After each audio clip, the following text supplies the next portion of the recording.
Hey everybody, and welcome to The Void, a show dedicated to filling the void between being an employee and becoming self-employed.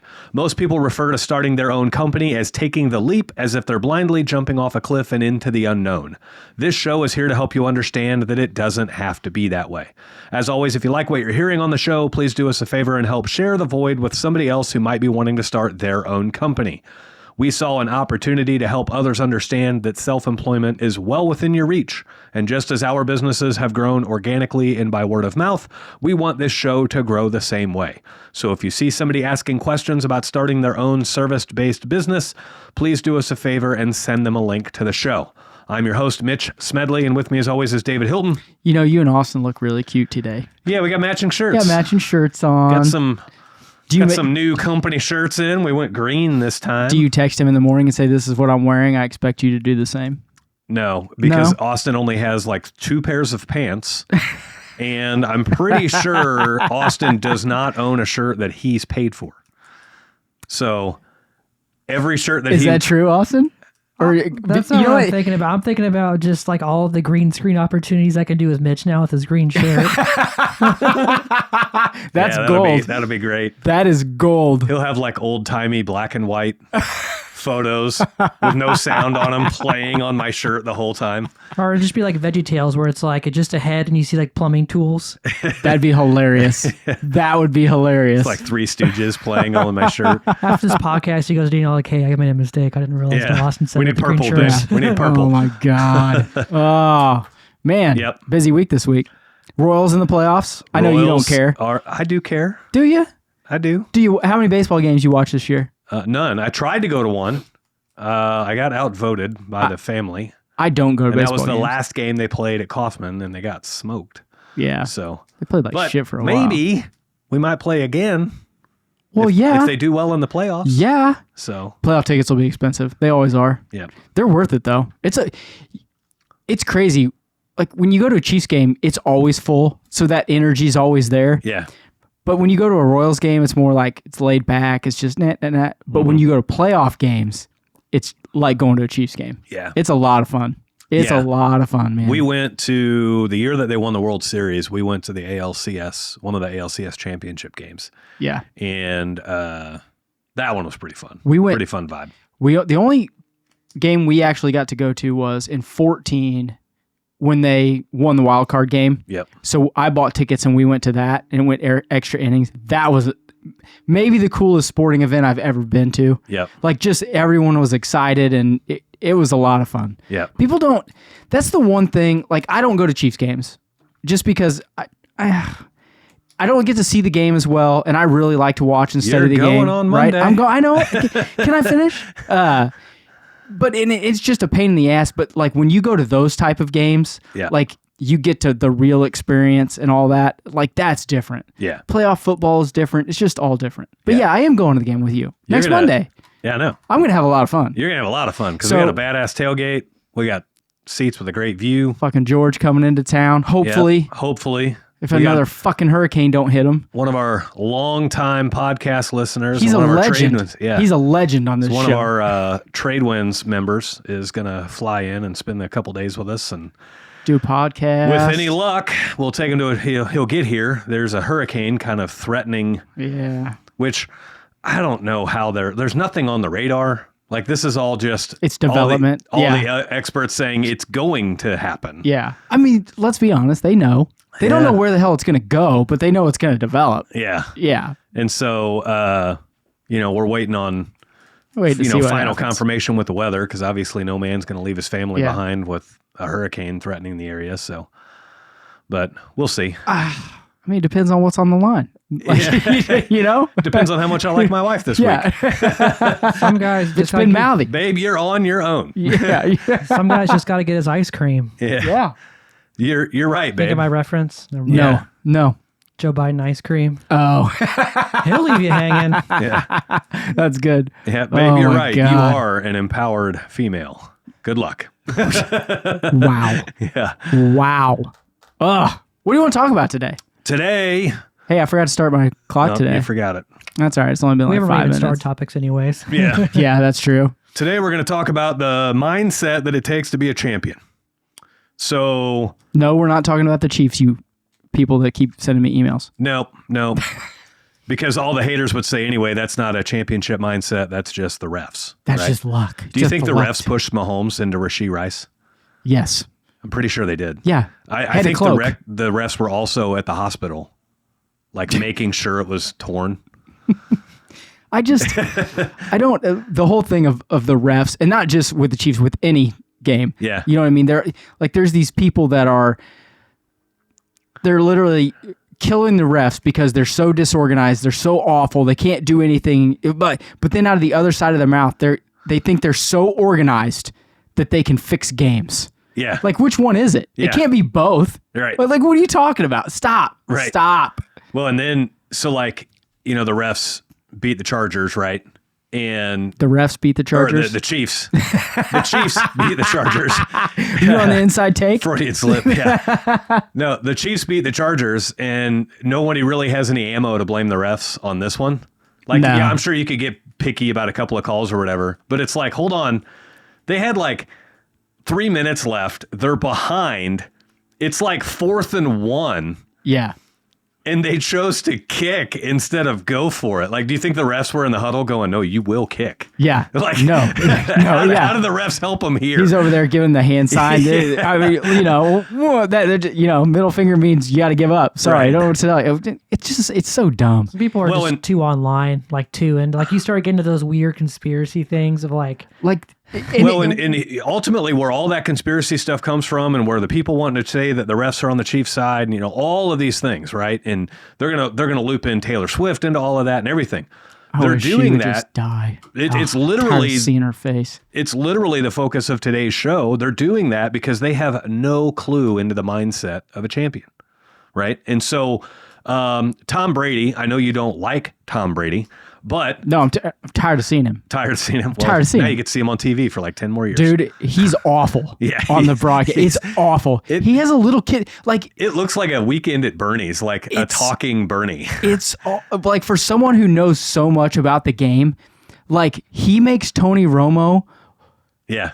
I mean, sound like a genius. And I kind of like Tony Romo. I don't like Joe Buck. But I like Tony Romo. I'd like to punch Joe Buck in the mouth. Joe Buck's a fucking idiot. He is an idiot. He just says what everyone's all like. Announcers are supposed to enhance what you're watching. Joe Buck just basically, Joe Buck's kind of like John Madden. He just says what you're thinking. Well, he got a block because there was a blocker there. Thanks, dumbass. I saw that. The difference is John Madden wasn't an ass-kissing D-bag. Right. I mean, just... Joe Buck placates to the winning team all too much. Whereas Tony Romo's the other way. Tony Romo has compassion for the losing team all of the time. And sometimes. A big play will happen and it kind of sets, okay, this team's probably going to win this game. And Joe Buck's like, and that's why that team's going to win and blah, blah, blah. And Tony Romo's going, man, if you're that other team, that really sucks right now. Yeah. That's like the worst time ever to have a turnover. So Joe Buck is always hated by the losing teams, whereas Tony Romo is just kind of liked by everybody. Tony Romo does a really good job of enhancing what's already happening. And his analysis of the game is good. What I don't understand about Tom Brady is, like, when you listen to Tony Romo, like, he sounds like he's got a forceful big boy voice, right? Yeah. And then, like, Tom Brady sounds like a kid in 8th grade. He just doesn't have the confidence like, yet. Turn his fucking mic up. Mm-hmm. What are we doing? I think it's a disservice. Yeah. I think they really probably should have put him on, like, I mean, it's hard to do it because he's the living legend, right? But like, maybe he should have done college for a year. Just to get his feet wet and where I can't wait to see him and know when to come in and out and all that kind of stuff. What announcers are standing on that fake field? What are you talking about? There's 4 of them. My mind just Fox. went blank. Yeah. It's on Fox. They kind of have like a fake field and they'll kind of get Bradshaw, out there. Yeah. Jimmy Johnson. Yeah, all those guys. Strahan. Yeah. And that's where Brady needs to be. He can't be behind a desk. He needs to be kind of in a living environment. Oh, you think they should have started him out there? Yeah, where it's like he's on the field or he's in some kind of representation of the play, and he could be like, no, this player's here, so it looks like on camera you can see this wide open guy, but you can't because there's a 6'4", 325-pound guy in your way. Well, and so you only see this over, like that's... You're probably right, because it's more scripted. Like, you know what I mean? It's a teleprompter. They've gone over it 3 times. He gets to go, and then maybe he could have moved up. Right. But Tom Brady's also one of those guys that didn't watch a lot of football games when he was in the league. He was so focused on being a champion, like a lot of... still, that's true and it's not true. He didn't watch live games, but he watched film on the people he was going to play, which means he could dissect games, which means he should be able to see what's coming. Like, and what I don't understand, this is what blows my mind. Tony Romo sucked as a quarterback. Right. He gets in the booth year 1, and like he would be like, okay, they're going to run the ball here. This is going to happen, and this is going to happen, and it would happen. Yeah. And he's doing it live. You know Tom Brady is not doing that. How many Super Bowls does Tony Romo have? 0. Right. 0. Right. But I mean, But here's why. Did he get out of the game and then just realize I've got to be great at this? That's the difference between being like a top 10% QB and a top 1% QB. A top 10% QB can kind of put themselves in like a fan position. Well, I'm going to say any NFL QB is a top 10% QB, right? You're talking in general. Okay, yeah. Gotcha. I thought you meant in the league. No. Didn't know this was going to be so much football talk, but I mean, like it. It's championship mindset, right? And so you've got some guys, and that's what we're going to get to here in a second. You've got some guys that are really great, but they don't have that extra aggressive edge that earns championships. They can play at a high level, but they don't have that extra aggression that gets them the top, right? They can get to the highest camp at Everest, but they've never made the summit type of thing. Yeah. Right. And so what inspired today's show is actually some back and forth chatter between through the media between Baker Mayfield and Tom Brady. So Baker Mayfield, now QB of the Bucs. Yeah. Right. And after how many this is going to be his 3rd team? Right. Yeah. Right. I can't remember. And so he came out with a statement that said Tom had everybody dialed in, but it was a really high-strung environment, and he thinks everybody was pretty stressed out with Tom there, right? Yeah. And Tom replied, there's a longer reply that I'm going to go find here. Tom replied that I thought stressful was not having Super Bowl rings. If I was going to have fun, I would have gone to Disneyland with my kids. Yeah, and so it's a good dick slap. basically what that means is Baker Mayfield's mindset is let's go in and have fun, and if we can win, great. Tom's mindset was let's go in and win. Fuck, we're not here to have fun. We're here to, we're literally paid to try to get a championship. Yeah. Right? It's not like when you're sitting in your interview or your contract negotiation or your PR person and your agent is working with the teams. The agent's not asking, how much fun would my player have on your team? Well, is this a fun team? If this is a fun team, my player might entertain your offer. Well, those dipshits might say stuff like that. You never know. Who knows? But, But you'll find that champions, especially repeat champions, are in a league of their own when it comes to mindset, right? Well, take Tyreek Hill. Tyreek Hill left a championship team. He got traded. Well, he got traded. But he could, he wanted, there's a reason Travis Kelce's never been traded. He wanted to be the top dog on a team. Yeah. And wasn't. Okay. And wanted to be paid and be out in front. Yes, I understand that. But he did get traded. Yeah. He might have talked himself into part of it. Yeah. Or he wasn't willing to renegotiate his contract to take less money and stay. Yeah. Right. And so that's the difference between guys that want money or guys that want fame or guys that want attention and guys that want championships. Well, like you were saying before, about, we're not here to get paid. We're not here to have fun. We're here to get paid. And they're paying us to win a championship. But it's even beyond that. Tom Brady took pay cuts. Yes. So that there could be more money for everyone else. Yes. Or restructured his deals. Patrick Mahomes is doing the same thing now, earlier in his career than Tom Brady was. You know why?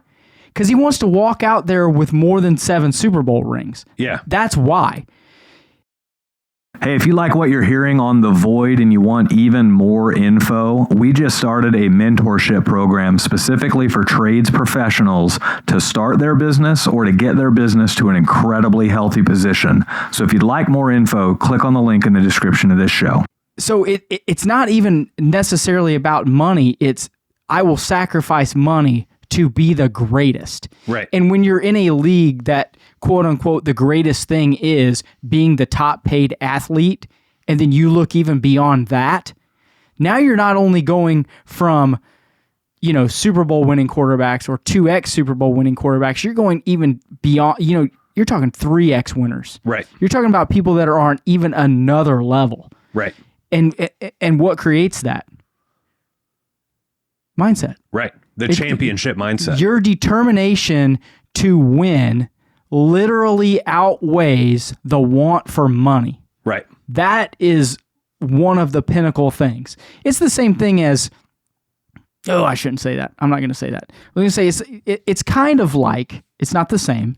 This is apples and oranges comparison. It's when people decide, I'm going to donate my life to helping people, I could be making money and I'm not. Right. Because my goal for myself is to feel great about helping other people in humanity. It's an apples and oranges comparison, but they've literally, as far as mindset goes, said, I don't care about anything else. This is my goal, and I'm going to reach that goal. Right, right. Well, like staying on the QB thing for a second, I just pulled it up. The highest paid QBs in the NFL entering the 24-25 season. So entering this season. Can I guess? Guess who's number 1? Are we talking about pay for this year or contract size? Pay for this year. Joe Burrow. No, he's number 3. Dak Prescott. Not even in the top 8. God, he sucks. Now, this may have come out after Prescott's, because Prescott got a deal like right as the season started. God, who would be making that much money? Mahomes isn't even in the top. This is a list of the top 8. Mahomes is not even in the top 8. Jordan Love. Oh, that's right. God, he Trevor sucks Lawrence too. Is number 2. Joe Burrow is number 3. Tua is number 4. Dude, that guy's career's over. It's gone. It's got to be over. Gone, right? He's got to be over. Jared Goff. He got traded, so. He's number 5. Yeah. Here's Jared Goff. Went 18 for 18 last night. I know. I fucking saw the amazing. stats. Justin Herbert, Lamar Jackson, Jalen Hurts. Yeah. Right? So. How many of those guys got Super Bowl rings? Read them off again. Read them off. Just read them off. Jordan Love. Nope. Trevor Lawrence. Nope. Joe Burrow. Nope. Tua. Nope. Jared Goff. Nope. Justin Herbert. Nope. Chargers. Nope. Nope. Lamar Jackson. Nope. Jalen Hurts. Nope. Right. Oh, does Hurts have one? I think he might have one. I feel like Jackson's got one. No. No? Baltimore? I don't think so. Yeah. Austin will look it up for us. Hurts. Jalen Hurts. So it depends on where your focus is. Me. Right? Me. I want money. Right. Me. Now, at the time... Focus on money, not winning. At the time Mahomes earned his contract, he was the highest paid player in the NFL history. But it was immediately, Austin he says just confirmed no go. Jalen Hurts, no Super Bowl. So, Told you. Damn. It was like he was the highest paid player in the NFL for a very short amount of time. I think it was like 6 weeks. Yeah. Because someone signed a deal right after And him. then immediately he's restructuring and freeing up moves and money and everything else, right? Yeah. Because a champion knows that there's no one QB that can win everything. Well, let's be honest. A real winner knows that if I want to be on top, I have to sacrifice money. But I have enough money. Being in the top 15 in the NFL, if I invest it wisely, I will have more money than any of my family members will ever need. And look at the endorsement possibilities that open up when you've got Super Bowl rings. Oh, now we're and the moving endorsement possibilities that don't open up when you were just a highly paid guy who didn't come close, right? Yeah. And I guarantee you, of these 8 guys, some of them won't even make the playoffs. Well, no shit. Right? Yeah. No, yeah. So, I love you, but yes. It's for the same, it's the same reason that Tyreek Hill, like I was happy to see him leave. I was not. I was very happy. To me, he's a very selfish player. It's not the culture the Chiefs need or want. He's got fuck tons of family drama and personal shit. He does now. Damn. Well, he had some before, but he had some before. But not so much. I think he had 4 baby mamas then, and now he's got like 8. 3 or 4. Okay. What was once it you get like past that, earlier this year? He had his 4th kid in the last 12 months. The guy and it was all like none of them were with his wife. I don't understand. Like, how is your agent not pulling you into their office and going, dude, snip and clip? What are you fucking doing? Right. Like, wreck whatever you want. Like, right. What are we doing? No, I want to be what? Yeah. Look, what do you do? Stop. I don't know. Stop. But come on, man. There's a mindset that goes in with championships, and that is, I will stop at nothing to win. I will do whatever it takes to succeed. Yeah. Right? We just got over, now that today's October 1st, as we're filming this, it'll be like, October 5th or 6th when this airs. But yesterday wrapped up our toughest month in business ever. Which probably, did it end up making it your toughest quarter too? Probably. Pretty close. Definitely least profitable quarter. Did you get to the 30th and you're like, whew. Well, everything resets October 1, right? Yeah. And so new quarter, new month, new everything. You got to start the uphill climb all over again. That's literally business. It's an uphill climb every month. But everything resets, for October 1st, new quarter, new month. Clean slate. Let's go. Part of it breathed a sigh of relief, but also, some guys would get past. Some guys wouldn't even recognize this as their toughest month in business, right? They're that aloof with their business that they don't even know. Like, they're so behind on their numbers. They're so behind on all of their back end stuff that they don't even know this month's stuff. Yeah. Right? That's a trade wins conversation. We talk about, guys, if you don't know your shit, you're in trouble. Right. You're in trouble. And then other guys know their numbers, but they don't know how to fix things, or they don't know what causes numbers to be in a certain position. And so it's tough, but they don't know how to solve it. Right. And that's different. Yeah. I'm not bashing that at all. Like, kudos to you for at least knowing you're in a tough month. Yeah. Right. Now, literally, business and entrepreneurship is solving problems that you don't yet have the answer to. Yeah. Right. And then once you solve them, it's remembering how you solved them and keeping record of that so you can use that in the future when you're presented with that problem again. And eventually you start running out of first time problems, and so you're more prepared. Yeah. Right. But September, most difficult month we've ever had in business. Dude, all the guys in trade wins too. Most of them are down. Like, we talk about Q3 all the time being the toughest quarter of the year. Yep. But even more than it being their toughest quarter, it's been their toughest quarter ever. Yeah. Like, it's just a lot of things have come together to make it tough. Yeah. Yeah, we've got a very tense political climate. We have an election coming up, so there's a lot of mudslinging there. Anytime you've got elections coming up, you've got really divisive things happening in social medias and stuff like that make it a little bit harder for you to get your message out. People start locking down on their money. They don't want to, I don't know why people do this. They're like, I don't want to spend until the election. I do it. Like, why? I do it. Well, I guess what I'm saying is, if you need a new water heater. Oh, needs are different. Wants, you hold on to your want money. Right. Right. You're not putting that, bedroom edition on. Yeah. You're not buying that supercar you really, really fucking want. But here's the thing. No matter who gets elected, the people are still going to free up and spend that money. For some reason, they're acting like right now, everybody's in a fear state where I'm holding on to my money because if the other person gets in, we're all fucked. And then they very quickly realize that if the other person gets in, it's still really 99.9% of their situation is what they've created for themselves.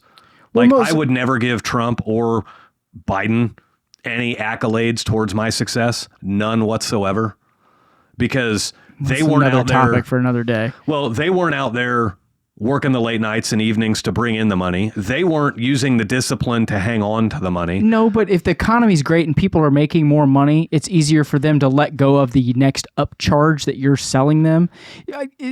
It's a fine line. I'll give you that. You know, it's 2%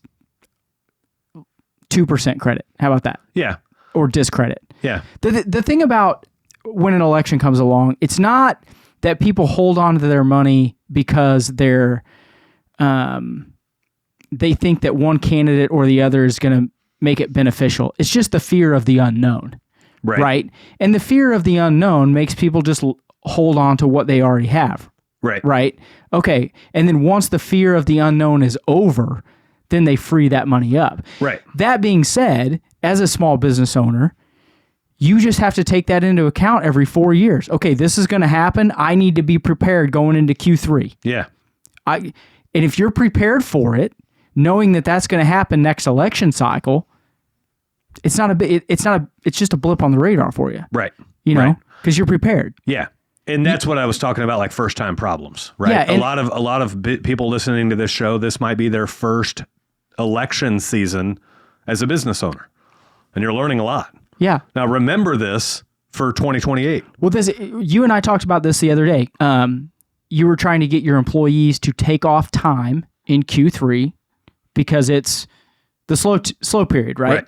But now you're going to know that, hey, in Q3 of an election year, I'm going to start pushing that for the guys and maybe even make it worth their benefit in January or February or the year before. And I'm going to keep talking about it. And I'm going to keep bringing it up. And I'm going to try to set myself up to mitigate that Q3 of an election year cycle, right? You're going to do that next time. Right. I know you are. Right. And that's where some of this stuff comes down to, just the difference in your mindset and everything else is, if this is your first election season as a business owner, get ready because you're learning lessons right now that you're going to be able to carry on 4 years from now. You're going to be able to carry these lessons forward. Lessons for how customers behave, lessons for how tense the economy is, lessons for how social media behaviors change a little bit during election time. People are a lot more tense and a lot more easily aggravated on social media. It came up in my Facebook memories today. 2 years ago, the Dahmer series came out on Netflix. About Jeffrey Dahmer. Oh, yeah. I never watched it, but I know what you're talking about. And it made for great memes. Those documentaries on Netflix are really good. Yeah. Danielle's watching the Menendez brothers right now. Ooh. That one's creepy. Those kids were fucked. Yeah. So I saw the preview and saw like maybe what they actually had to go through, and I was like, I'm not watching that. Yeah. Like, I'm out. I'm satellite watching it in the peripherals. I have a kid. I'm not. Yep. No, I'm out. But you're like 2 years ago when the Dahmer series came out, things were tense then, right? I made a meme that was about like plumbers in the basement and the customer, like, I just want to take some pictures while you're working kind of thing. Where's the cash on the table? I'll do whatever you want. Yeah. And you take my shirt off now, or I mean, things were you get some prees. Things were tense then. I'd get obliterated if I did that now. But like, I made that meme and there were comments on it where people were like, do you not, like, you're using this, you're poking fun. People died. Like, he murdered people and now you're using this for fun. Like, chill out, lady, right? Yeah. So like yesterday. Easy, Karen. Yesterday, easy, heavy Lisa. Like I say, I've trained my social media to tell me, to feed me certain things, right? Yeah. My social media knows how to keep me on the platform. And so it was showing me a post in the local Blue Springs community page. And it has nothing, it's not a post that has anything to do with me. But this lady, the post says something about like stolen, found, and they're like address placards that you would put on the front of your house. And they've got their fucking address on it. Oh yeah, I saw that. Right? Like, why don't you just go to their house and ask them? The lady's like, help me find the owner of these. I'm like, their address is literally like you took a picture of their address. Yeah. I got flamed up. Like I took a screenshot of it and shared it on my own post.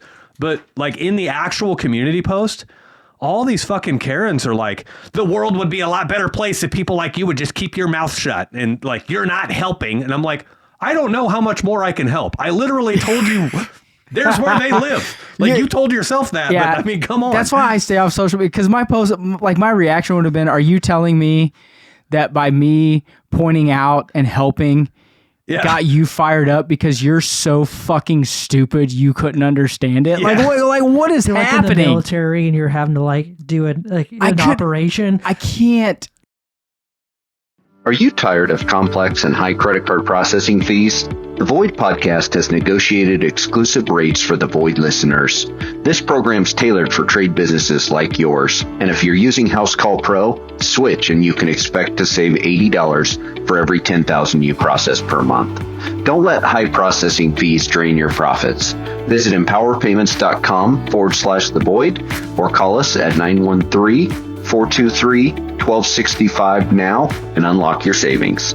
Fathom the stupidity. Yeah. Like when I say Americans are getting dumber, I mean it. No, and I see it on a daily basis. What I see happening more often now than anything else, and this goes right into the championship mindset. It's stupidity. It's stupidity, but it's driven by being easily distracted. Right? I think they should outlaw all social media. People allow them. Well, if they outlaw social media, people will get distracted by anything else, right? Because before social media, it was reality TV, right? Yeah, but reality TV was at a designated time, and before DVRs, you like had to work and be productive and use your brain and not be a dip fuck. And now, literally, the screen's in front of you all day. While you're at work, you're a dip fuck. Well, like it's just it's insanity. Yeah, but even before, like there were always so now there's always distractions. It's how do we mitigate those distractions to be successful? Yeah, like that's really what it is. And it's. I don't fall for the excuse of it's easier to be distracted today than it was before, right? Because that same newspaper that's giving you valuable, newsworthy information is also full of junk and bias and propaganda and comics and ads and all of that shit, right? Yeah. And so it depends on... But it's harder to carry around a giant newspaper and not... You know what I mean? It's easy to pick up your phone and see it all in a little bitty 3x5 square. Yeah. Well, and like we've all seen the picture of guys on a subway back in like the 50s, and all these guys are in suits and their legs are crossed and they're reading the paper. Yeah. Right? Looking good. And smelling like shit, but looking good. Yeah. And now the modern day picture is those same dudes not in suits because people realize that suits don't actually make too big of a difference. First off, dress for the part. I get it. I fucking love wearing a suit. Yeah. I get to wear one on Friday. I'm pretty stoked about that. I even like wearing jeans, a casual shirt, and just a sport jacket. Yeah. I mean, I know that I'm married and like I'm not on the market, but it's nice getting looks. Yeah. You know? Yeah. Smoking hot chicks are like, damn, look at a fucking guy looking good. I don't mind getting a look from my wife. Yeah. Like, hey, you look good in that, you know? Yeah, damn right. But that same picture now, the guys aren't wearing suits and they all have their head buried in their phones.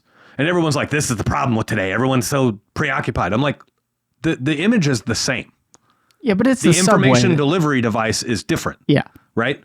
The guys still had their heads buried in the newspaper. And just because, like, today, if you read the paper, it's kind of noble. Right? I wouldn't say that. Well, that's I wouldn't say no. That's what they're trying to tell you. Yeah. Right? The Wall Street Journal. They're reading like, they could be reading the bullshit propaganda ads. They could be reading the fucking comics. They could be searching the classifieds for an old classic car to restore. The picture, you're right, is bullshit. But the standard of when they got to work, that newspaper got put down, like that's really more of the story. Yeah. You know what I mean? Yeah. Now it's like everything's right there. And it does. It's a huge fucking distraction. Yeah. I'm on you with fucking in Zoom calls and I'm looking at Mitch and I can see he's on his phone. I'm like, what the fuck is this guy doing? Well, I'm literally asking him questions like, hey, what about this? What about this? What do you think about this? And he doesn't know it's bad. Like, I'm not talking about trade wins. I'm talking when it's just me and you. Like, he won't answer for 20 seconds. And I'm like, Mitch. Yeah. What? He has heard nothing I just fucking said. Well, I love you. Sometimes I got other conversations going on that I'm texting with. So the most important conversation is the conversation you're having with the homeowner right then and there. You're right. Sometimes I'm the homeowner, motherfucker. Dave wants my attention. And my time is valuable. I've seen that picture too. Yeah, where shit it's to like, do. It shows like, back in the day they didn't get distracted and you see everyone have the newspapers. So I do see the nuance, but just like that presentation makes it look like. Yeah, it just makes it look bad. Also, back on the being prepared thing, I remember, this is on the back on the other subject, but I used to, when I worked as a manager at McDonald's, a supervisor came in and he said something that really stuck with me. He says that, he's like, lunchtime is the same time every day, but yet we're still surprised when it comes here. And it just talks about how people, it's like, it's being prepared and knowing when lunch starts. Right. But then he's like, people's actions, they're like, oh, I'm surprised. It's getting busy right now. Right. He's like, duh. No, and most people don't think ahead at all, right? Most people don't plan or prepare at all. No. It's the same reason Home Depot sells out of snow shovels every fucking snowstorm. Well, like, come on. Like, you didn't... Last year, when your snow shovel broke, you should have gotten one. Yeah. But you didn't. I sold all mine in the garage sale when we bought that big piece of property. I was like, I'm fucking done. Yeah. I'm you not got a snowblower now. No, I don't. I don't shovel or snowblow the driveway. We have four-wheel drive vehicles. Just drive over it? Just fucking drive over it and let it fucking melt. I just go right over into the garage. I didn't mean to interrupt you there. Go, No. but that's a great point. But like, there's all those types of things where people just aren't prepared. Well, right? and like, to bring it back to topic, the mindset of being prepared, like, is the mindset of a champion. Like, you cannot win or be great or have a great business or be a great parent or be a great husband if you don't prepare. Like, Right. that sounds dumb. Like, you have to prepare that we're having date night on Wednesdays. That's Right. just something you guys do, right? Yeah. Like, I have to prepare Janine and I to be great parents because Layla wants to do soccer and is doing it all the time. Right. Like, our schedules have to be prepared. Yeah. We have to prepare meals at certain times. Like, it comes down to the smallest things Yeah. to create greatness, regardless of what it is. Yeah. It doesn't matter. If you want to be great at being a parent, be prepared. Make sure that when your kid comes home, you have time for them to go over their assignments. Right. And It's insane to me that people don't do it. People that do not have a championship mindset are masters of blaming other people for their problems. I don't Yeah, they have are. they're I don't have money because my boss doesn't pay me enough. No, you don't have money because you have a spending problem. Get a fucking new job. Did you see, KC Tenants, right? Do what? The KC Tenants Association Okay. in Kansas City. Yep. They're against renter owners, whatever. Yeah. They're doing a KC tenant strike for rent. All of those members aren't paying their rent, and a lot of them are in like one building, right? And then they interview them, and they're like, well, rent went up 22%, and the bills went up, and this went up. And I'm thinking, get a better fucking job, Right. Get a second one, move out, buy your own place.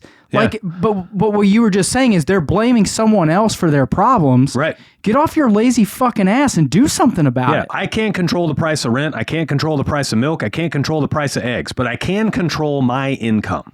Yeah, Right? people want to act like making a profit is a dirty word. Well, if I'm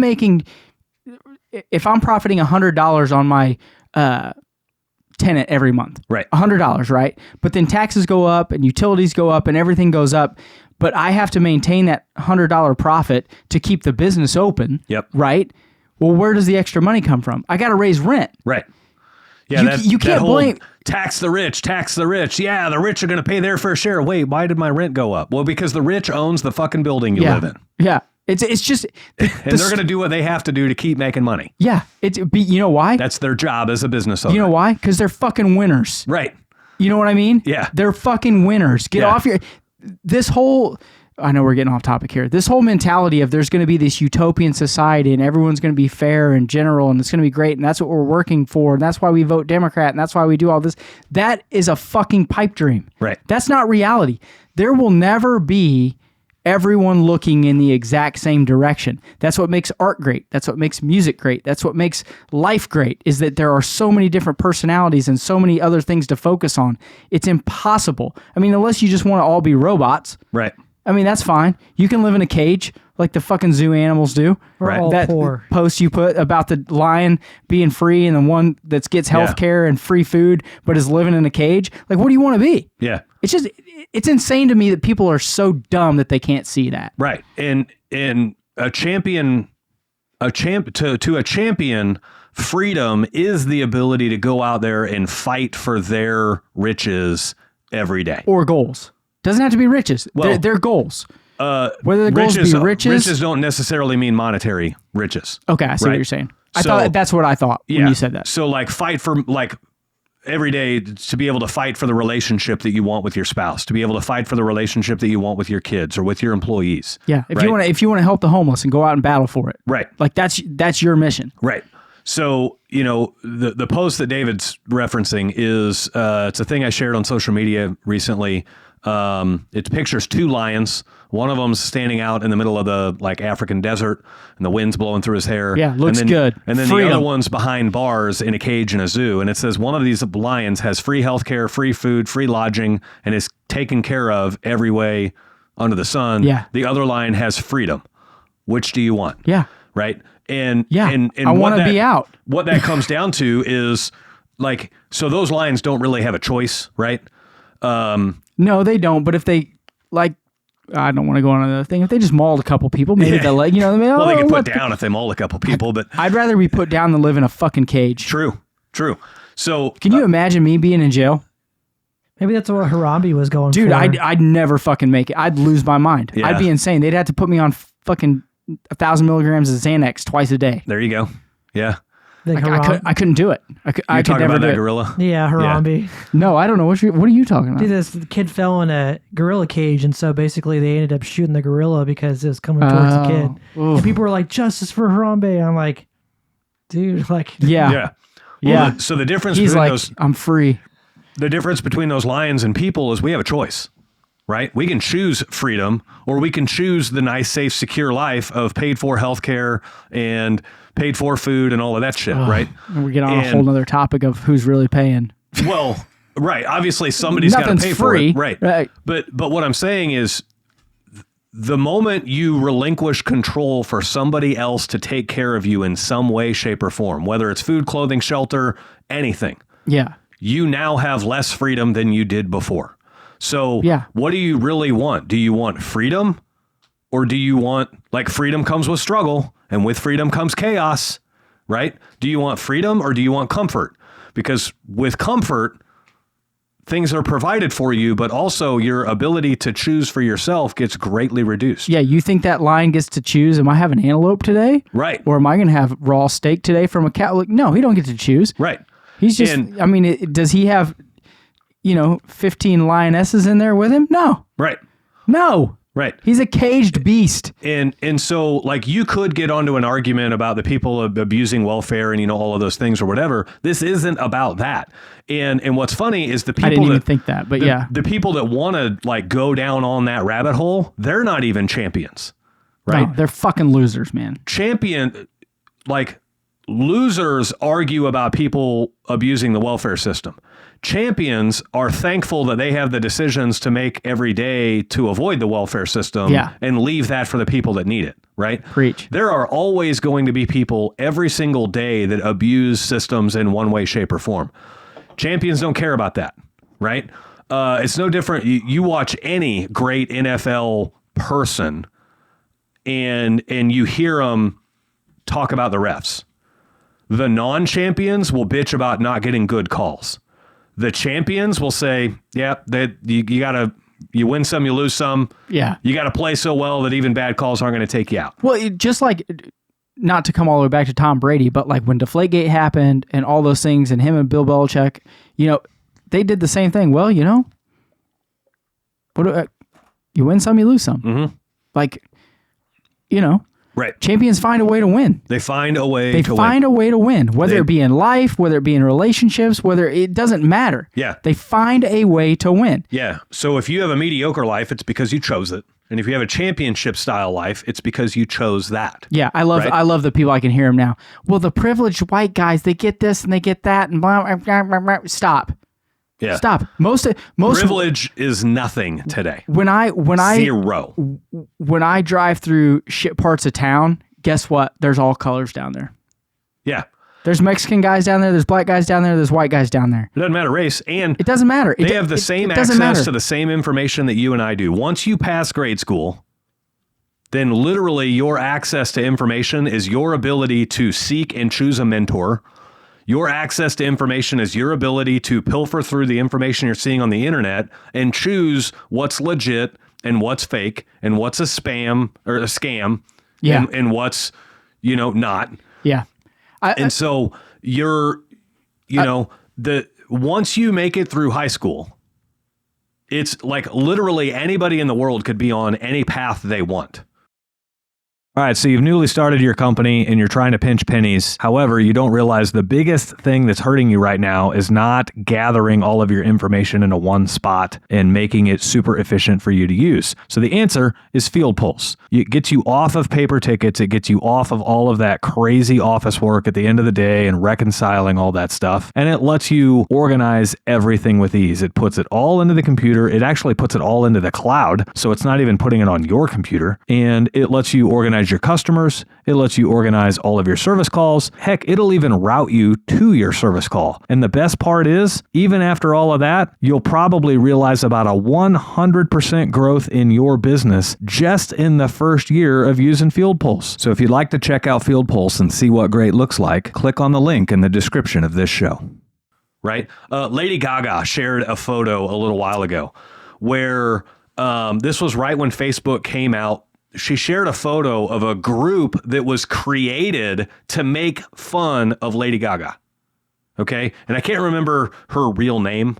Austin, can you look that up? I have no idea. And you might even Google like Lady Gaga Facebook post shaming her or something like that. Basically, there was this group that had like 121 members in the group. And it was somebody took time and created a group just to bash on Lady Gaga. And it was basically whatever her name is. Stephanie Joanne Angelina Germanata. Yeah, it's a long name. Right? Yeah, okay. So she said, got it. But basically the group was Her Name Will Never Make It. It was basically Lady Gaga Will Never Make It. And there were 120 people that took time out of their day to create and join the group just to try to say somebody will never make it. This is the same guy that told me haters don't hate.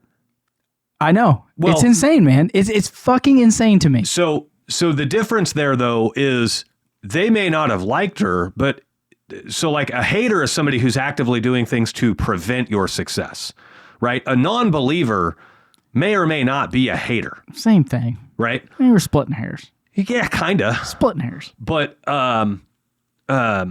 she uses that photo a ton for motivation. Oh, I'm sure. Right? Yeah. Because Facebook's not that old. And so she rose to fame in the time Facebook was out and that post was made. Did you find it, Austin? It's just an AI overview. It's basically, she's like, just commented and said, this is why you can't give up when people doubt you or put you down. Yeah, what's the group? So there's a picture associated with that. It's now deleted. All I'm getting is just text right now. Look in images. Search images. You'll see a picture. Like I want to get the group name. It says Stephanie Germanata, you will never be famous. Yes, that's it. So there, those people are choosing the path of mediocrity. Yeah. She chose the path of a champion. Yeah. Right? And so, like, a lot of these Hollywood personalities are kind of extreme and intricate and everything else. And whether you agree with them politically or ideologically, whether you agree with them there, Mitch and they I have the still same have a championship mindset, right? Yeah. They still put everything on the line. They put everything to go to they Hollywood had into one spot and to go make it big, right? Yeah. And so whether I can agree, like Tom Cruise is a great one. Do I agree with his politics? Not in the slightest. Do I agree with his ideals? Not in the slightest, right? Because he's big into Scientology and stuff like that. I don't agree with that. However, the guy's a phenomenal actor. And so I can appreciate him for what he is when he's doing his craft, right? Yeah. Brady's another one. Is he a great TV announcer? No. Yeah. Well, was he a great QB? Hey, there's a quarter. He's going to run over here and he's going to throw it and it's going to be fucking great. I'm like, that is, I immediately thought that's not Tom Brady. I'm on the wrong broadcast. Yeah. And I was like, oh, fuck. Yep. I am. But what I'm saying is those champions, they aren't gifted. They weren't born with that ability.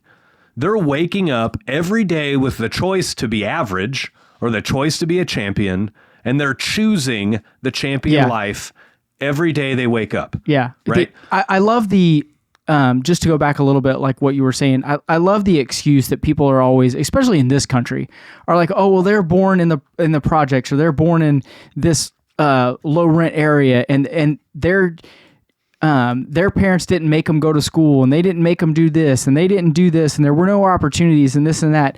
And then you get people that come to this country from Mexico that have less education than them, less opportunity, Right. Doesn't even speak the fucking language, Right. and can somehow be more successful than those people that were quote unquote born with less opportunity. Fuck off. Right. It's insane to, like, you're born an American citizen, regardless of whether the first 10, 15, 18, 20 years of your life were difficult. You have the opportunity and the choice to be great at that moment. Did you start from a lower place than other people? Yes. Did you use that as an excuse to be mediocre, wallow around in mediocrity, or did you use that as motivation to be great? Right. It is still your choice. People always kind of get hung up on like mindset, you know. Well, how do you change your mindset? I can't change my mindset. I was born and bred, and I did all these things, and that has created my mindset. No. Look in the mirror and decide, what do I want to be? Yeah. Do I want to be where I came from, or do I want to be the person that starts my family tree in another direction? Right. There are enough programs in this country, even for free. This is crazy that this is... YouTube is the freest program out there. Goodwill, okay, so where Layla played soccer, it's called Home Fields, where the old home HG Center was off Bannister Road, and where the Granby Triangle is. Anyways, HQ. Yep. Thank you. Yep. They lost that. Goodwill has bought that. It's gonna be a library, a study place. Anyone, regardless of their situation, can go there, get their diploma for free. Yeah. Okay, and make their life better. They're going to be giving them suits to get job, but it takes the person to say, I don't want to be a fucking loser, and I'm going to start my journey. Yeah. Everyone wants to get hung up on, well, they started in a lower place, and so they can't be the president. Maybe not. I'm not going to be a president. Do you want to be? Yeah. You know what I mean? But that doesn't mean that you can't better your situation with your own mindset change. Right. And be a champion for your family, for your kids moving forward. Right. You know what I mean? We're not all going to be famous singers. We're not all going to be famous athletes. We're not all going to be presidents or politicians or whatever. But that doesn't mean you can't be successful. Right. That doesn't mean that you can't make some seriously good fucking money in this country and provide for people. Yeah. You can go back and go to that same Goodwill that you got your diploma from and go, I want to help. Yep. It's all up to you. So to do what you want to do. A couple of years ago, I had the pleasure of watching David Goggins speak. And I wouldn't say pleasure, but whatever. The guy's pretty successful. Yeah, I'm not excited when I hear guys speak.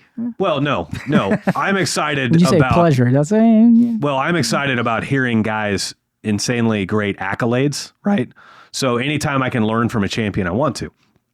And he is definitely a champion. You don't listen to anything I say. Well, just saying.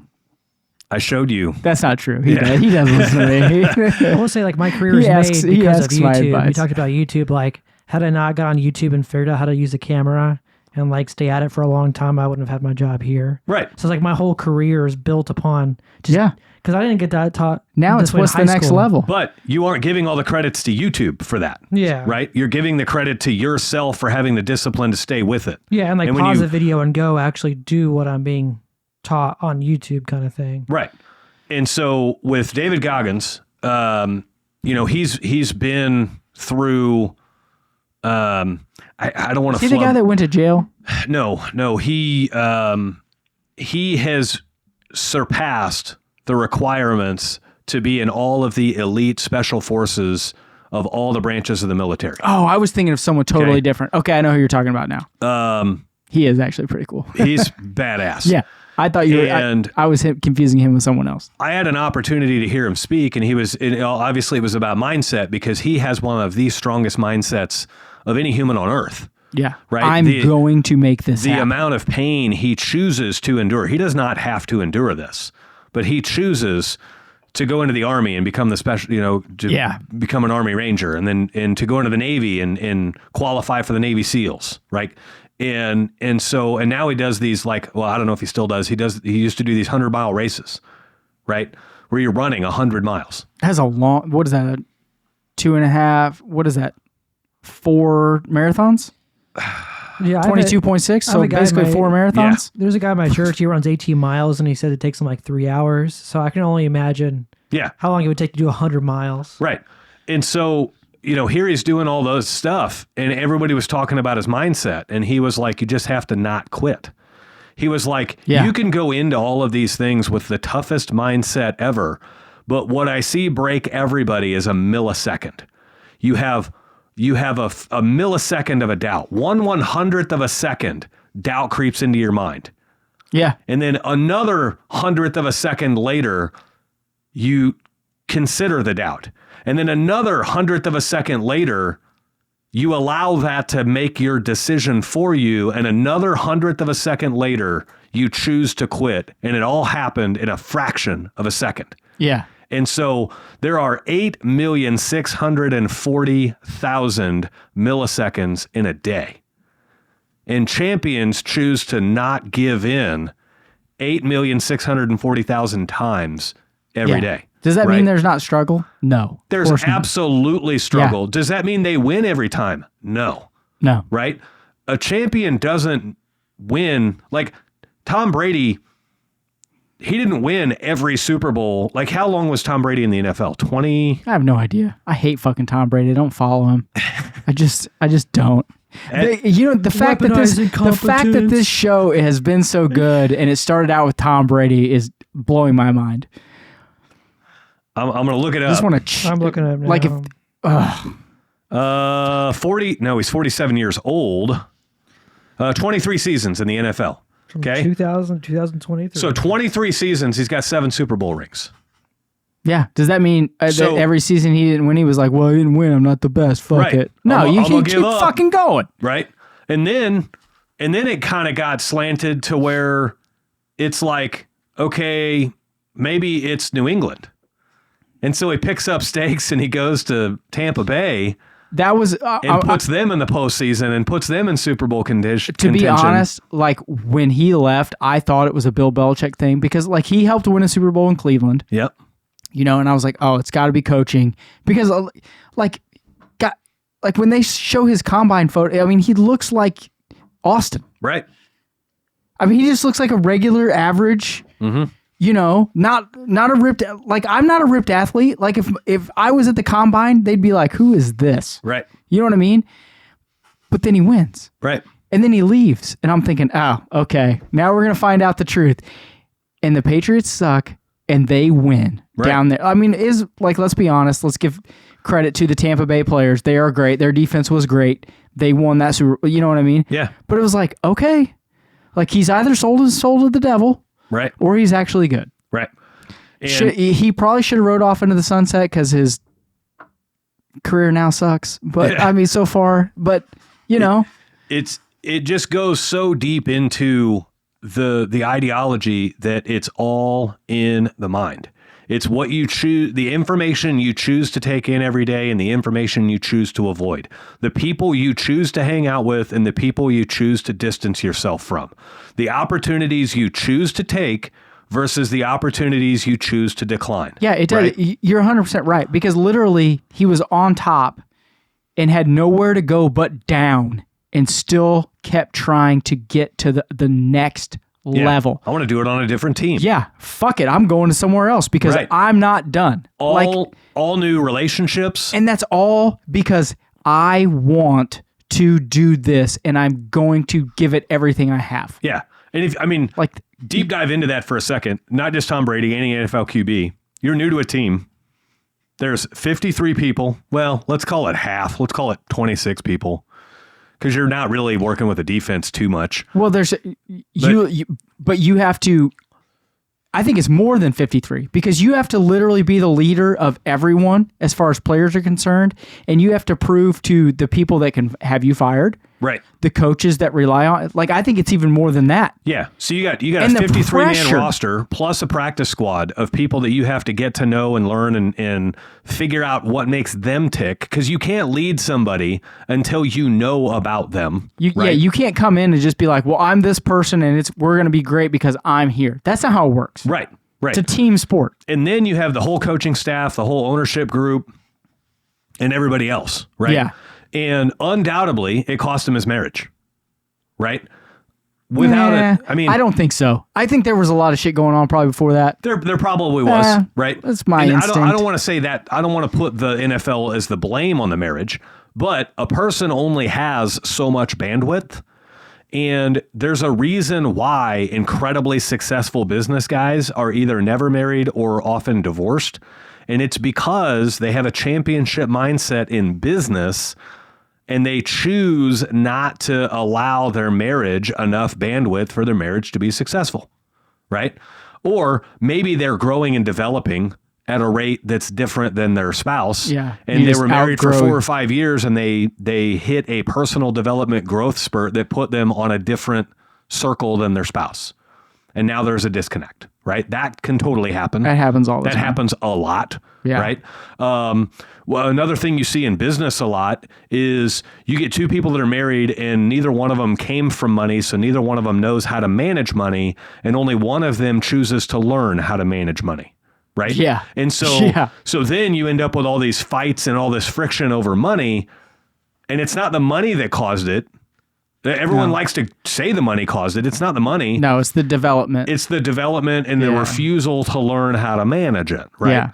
And so either way, either on I'm not spending any or we're spending it all. Right. Like it goes both ways. Yeah, it could go either way. Yeah. And so when you get it back to business, there are business owners out there that just excel at everything they do, and it's because they make it their mission and they make it their purchase and they have their purpose and they have the mindset that I will win in this, right?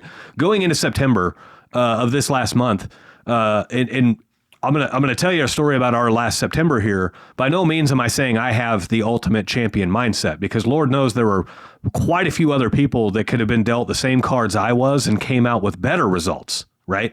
However, we went into September with skyrocketing material costs, 50% more than they were in previous years, and it took me a while to figure out what was causing that, right? We had sky-high labor costs, and it was taking me a while to figure that out. We've now solved that problem. One of my vans was involved in 2 traffic collisions in 2 weeks. None of them were my driver's fault, but still down a van. Yeah. After it was all said and done, I'm down a van for 3 weeks in the body shop and the automotive repair shop, because not only did it fuck the van up, but it also fucked up the cooling system and everything else, right? And so no AC, boys. Sorry. I'm down a van, and we had more scheduled PTO time, paid time off in September than any other month in our company's history. Doesn't that help if you don't have a van? It can, right? Yeah. As long as the guy that's a grass off, greener. Well, as long as the guy that's off is the van that's broken. Fucking put him in the other one. Does it matter? But ultimately, I guess what I'm saying is I knew at about September 10th that this is going to be the toughest month we've ever had, right? Many guys would have thrown in the towel. Many guys would have given up and said, well, September's a loss. We'll just try again in October, right? Many guys would have cut benefits, denied PTO, hurt their team in some way, shape, or form. I dug my heels in. I put in the extra time. I put in the extra work. We actually grew year over year this September versus the previous September. Not a lot, but we grew. And we produced enough revenue that I'll know more in the next few days. I think we're going to show a profit for September, which it's September 10th. I never would have dreamed. At September 10th, I'm like, let's manage the loss. Let's keep the loss as little as possible. And I found... Like, even I would have been like, I'm going to try to zero this so it shows a loss to help my tax burden at the end of the... You know what I mean? Right. Like... And so, you know, we pulled every lever we could. We maximized every opportunity we could. We dialed up the focus on our, customer interaction and our customer service and identifying when good sales are available. And we made some good sales, and we actually showed a top line revenue growth year over year for September. So that's kind of cool. And so by no means am I saying I am a champion. I'd like to think I am, right? But I'm not going to make that claim for myself. I think your history has to prove that.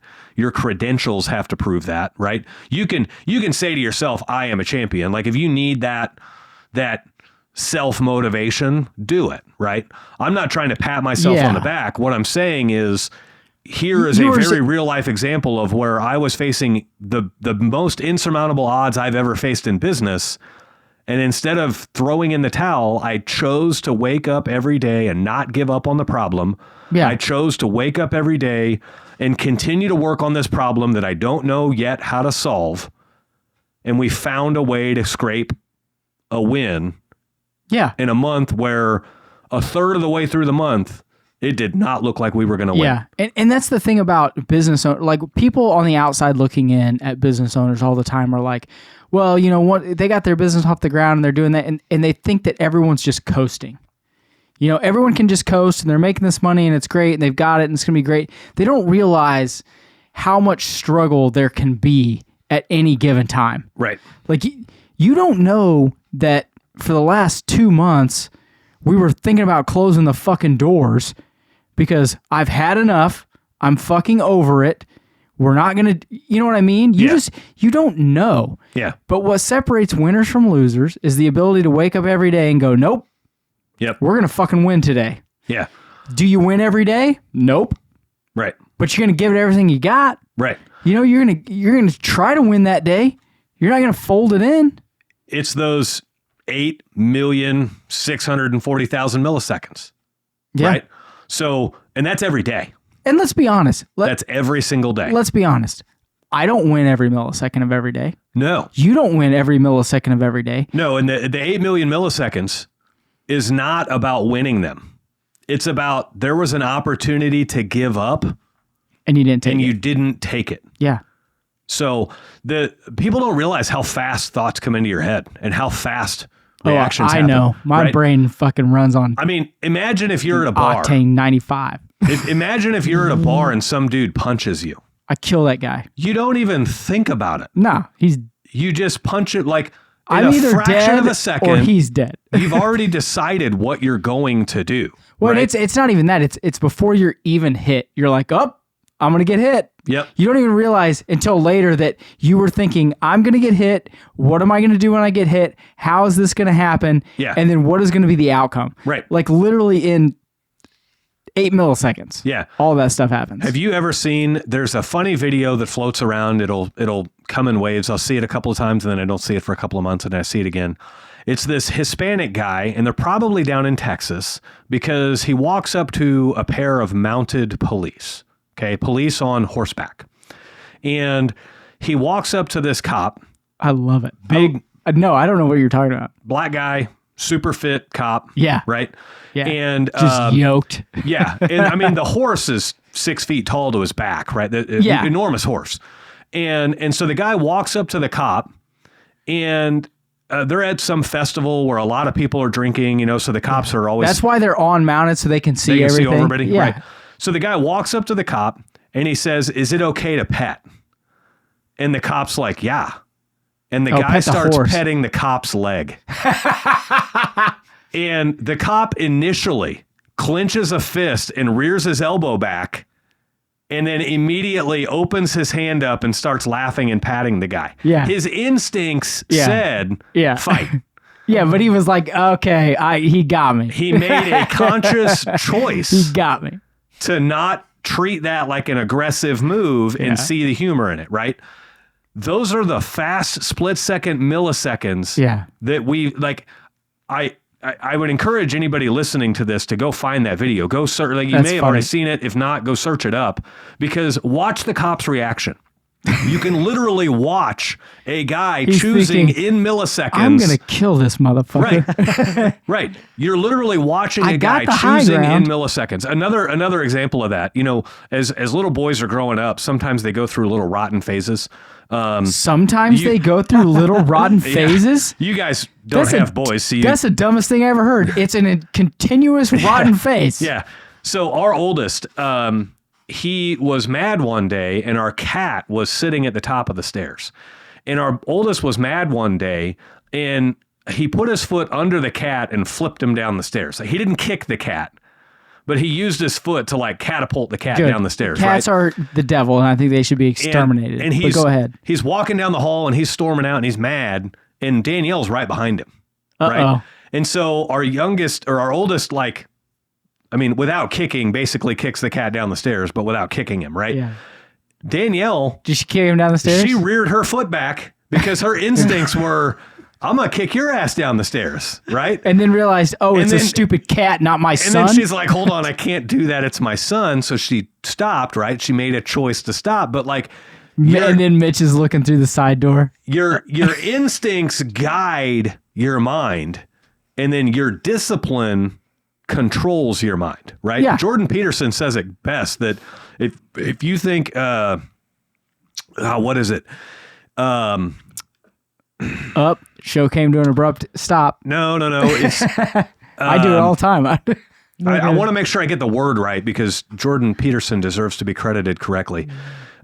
He's basically talking about if you think deserves. He's probably the closest thing we have to a modern day philosopher. I don't care. He's not helping me in my life and my growth. You've never listened to him. I don't need to. You're missing out. So no, I'm good.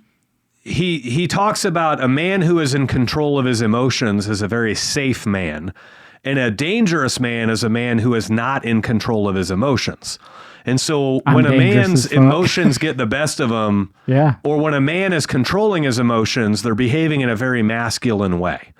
And a lot of people like to say masculine men are dangerous. And Jordan Peterson says, if you think a masculine man is dangerous, just wait until you see a fearful man, or a man who's afraid, or a man who doesn't have the ability to control his emotions. Yeah. Those are the most dangerous ones. Yeah. Right? Yeah. And I'm paraphrasing that quote because I can't get it exactly right. I don't even know what to do to. He said you should be a monster, an absolute monster, and then you should learn how to control it. It's one of the things he says. Yeah. Yeah. A monster that knows how to control it is much safer than a person who does not know how to control their emotions. Yeah. Even a weak man who doesn't know how to control their emotions. This is why those little wimpy skinny kids walk into schools and shoot them up, is because they don't know how to control their emotions, right? Let's not get on that topic today. But here it is. If you think tough men are dangerous, wait until you see what weak men are capable of. Yes, there you go. So a weak man who is not able to control his emotions is much more dangerous than a tough guy who is in control of his emotions and very calculated. The tough guy, champion. The weak guy, mediocre, average, loser. It's kind of like, speak softly, carry a big stick, like the Truman way. Yeah. Yeah. Yeah. Yeah, so but it's like what you were talking about earlier. I don't know if this was before the show or not, but you were talking about Steve Jobs, how people were afraid to get in an elevator with Steve Jobs. And he's hailed as this amazing leader and great pioneer of technology and everything else. He was a ruthless fucking business owner. He was a ruthless manager, because you don't get to that level by just letting people have their way. You don't get to that level by just letting the crowd rule the roost. Right? Yeah. You don't get to that level by avoiding tough conversations, right? Yeah. You have to especially when you're an innovator. That's a whole nother level. Like you're not, to use plumbing as an example, you're not creating plumbing. He was creating another level. Right. So literally it's an uphill battle with technology. It's an uphill battle with people to accept that technology. It's an uphill battle with having to train people to figure out that, you know what I mean? So I guarantee that was a really tough road to hoe. It just, and he had to get back into his company. He wasn't Yeah, didn't they cut him out? Yeah, they cut him out, and he had to like basically fight his way back in. Yeah. I'm going to look up another quote here. We're about out of time. We're good. I think No, we're not. I got the fucking Royals game I want to watch. It's at 3:08. It's 2:35. I think of all the people that Mitch brought up, I think you like Jordan Peterson the most because he's big on kind of talking to young men and responsibility and ownership and that sort of stuff. He's not like the my problem with the inspirational guys and guys that I would view as mentors, it's the bandwidth thing. It's the same thing. Right. I only have so much bandwidth to take in all of those different things. So I have to, this is the thing we talk about guys going to all these conferences. Oh, I'm just going to sit here and I'm going to suck all this up and I'm going to be able to take it all. That's just, it's unrealistic. Yeah. Like there are a few that I look at and I'm like, okay, great. I'm going to take that in. I'm going to do with it the best I can. Right. I can't take them all. Right. It's impossible. You got to write it down and you realize your notes are just like, believe in yourself. You can do it. And you're like, how does no, and then I look at that note and I go, I already do. It's like, the same high level overview from the last conference. Yeah. Right? Yeah. I'm looking for the next fucking thing. I already know that. Yeah. I'm 43. Fuck. It's like if motivational speakers started a kitchen, they would say like, I started with 1 grain of rice. Yeah. You know what I mean? It's kind of the same thing, right? Yeah. I'd like to stab you with 2 grains of rice. Elon Musk, obviously another amazing business owner, another amazing leader, another very persistent. He's like Jobs. He's trying to innovate new technologies. Right. So he's going up that same road. It's just his Y's to the left. He also only deals with winners, right? If you don't have a champion mentality, you ain't working. No. At his places. Oh, you not get at up? a high level. Sorry. Anyway, yeah, right? You can shuffle papers in the back. So I was watching something the other day, and I don't know when this was said, but he was being interviewed about the advances in his rockets. He was actually being interviewed by Jay Leno. Is this the patent thing we talked about the other day? Yeah, it was really good, I thought. Go ahead. And Jay Leno asks him, like, how many patents do you have on this? And Musk is kind of caught off guard. He was like, patents are for the weak and they're used to block innovation. It's a blocking technique. Musk said that patents are used as a blocking technique to prevent others from innovating. He has compared patents to landmines in warfare, saying that they don't help advance things. Instead, they stop others from following you. Very true. Right? That's what landmines are for. You put landmines behind you so nobody can follow you, right? Yeah. So they stifle progress. Man, it's hard to say that. It's hard to bring that up in a business podcast. Well, you know what I mean? Because you protect your assets and everything that you've put in. You know what I mean? So trademarking would be different than a patent, though, right? So like I trademarked our logo and I trademarked one of our phrases. The whole fixed pipes, pet dogs things is trademarked, right? I did that to protect my image, but not to stifle progress and not as a blocking technique. Basically, it's the same reason I have a blue check on Facebook. I pay for it. I didn't earn, like the old school way was you had to get popular enough to earn it, right? You had to have a big enough following and you had to know the right people at Meta and all this shit. So I paid for mine. But I did it on purpose. I did it because there are so many spoof accounts out there that I didn't want somebody creating a fake account that looks like mine, that was trying to act like they're me and then swindle our podcast listeners, our plumbing customers, or our YouTube followers, or our Tradewinds consulting clients, or perspective of any of those. Yeah. I didn't want anybody to be able to swindle any of those people out of money. And so I pay the $15 a month. It's a write-off. It's a business expense. But I pay the $15 a month for that, right? And if I were to ever sell all this shit and retire, I'd quit paying it immediately because I have nothing to protect anymore, right? You can't retire off that money yet. Right. God, no. There's that too. but what I'm saying is there's a difference between protecting your assets, but also not stifling innovation not blocking other people. It must be like we're patenting these microphones for a podcast. Like no one else could do. I know I brought this up last week. It's the candle thing. Right. You light another candle, doesn't put your candle out. Right. Yeah. Right.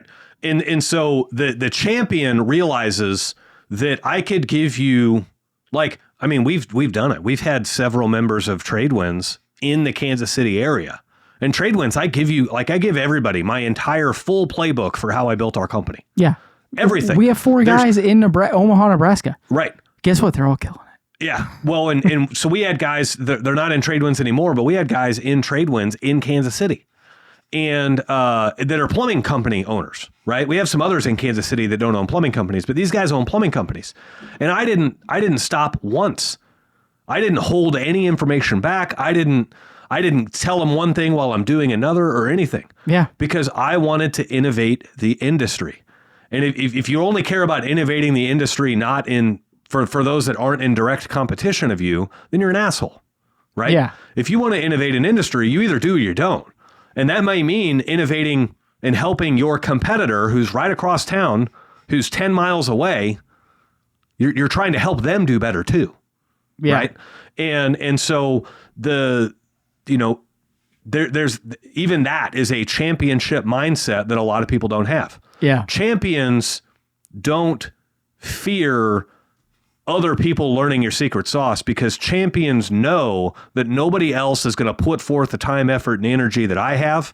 The recipe is one thing. Mm-hmm. Your diligence to the recipe and your strict adherence to the recipe is another. Yeah. Right? You're watching the oven so that cake don't fall. Like Gordon Ramsay and I could have the same recipe and his meals turn out a million times better than... Right. Yeah. Right. Because he's put the time, effort, and energy in to know that it says bake for 450 at 13 minutes, but... I know I got to check at 12:30. Because I used might be done. Because I used a flour that was formulated in this certain way, I actually need to add a little bit of time. Or because I thickened up the recipe just a little bit, I need to take away a little bit of time. Like, he knows all those intricacies, right? The recipe there's no replacement for experience in that. But ultimately, champions are still going to find a way to win, and champions will never give up, not through the over 8 million milliseconds each and every day. That's the part that separates a Baker Mayfield, who will not win a Super Bowl this year unless he changes his mindset. That's the part that separates a Baker Mayfield who wants to show up and have fun and get paid versus a Tom Brady who says, we have a fucking championship to win. Yeah. And like, that's why we're all here. That's why we're getting paid. We're not getting paid to have fun. We're getting paid to go win the franchise owner a fucking Super Bowl. And if you're too busy about worrying about contract negotiations and you're too busy worrying about, sponsorship deals and everything else, endorsements and all of that bullshit, you aren't going to win a championship. Mahomes still to this day will not film an endorsement during the season. He only films his endorsements in the offseason. I'm pretty sure most of the guys do that. I mean, Mahomes was one of the first to do it. Mahomes was one of the first to do it, and he probably set the record for everybody that, do this in the offseason when you're not focused on trying to win championships. Yeah. So wrap us up, Mitch. That's it. We're running out of time. I got shit to do, man. Dave's got a Royals game to watch, postseason Royals game. So until next week, guys, we will see you later.